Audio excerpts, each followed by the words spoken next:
Dunyoda 2 qat bo'lgan faqat bitta shu.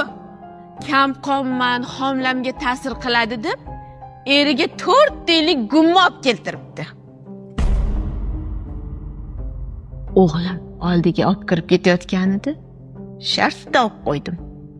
O'zim yedim. Yashang xudo xola. To'ppa-to'g'ri gapirdingiz. Hamma gaplaringizga qo'shilaman. Qizlarning tarbiyasida ko'p narsalarga e'tibor berish kerak. Lekin o'g'il bolaning tarbiyasi ham juda muhim. O'g'lingiz, ya'ni kuyovimiz, avvallari taksi qilardilar. Hozir nima ish bilan shug'ullanyaptilar? O'g'lim Shredder. Trader tog'ajon. Nechta til biladi? O'g'lim o'zbekchani biladi. Asosiysi meni tilimni biladi. Mana u bilmayapti-yu shuni ham. Hech bo'lmasa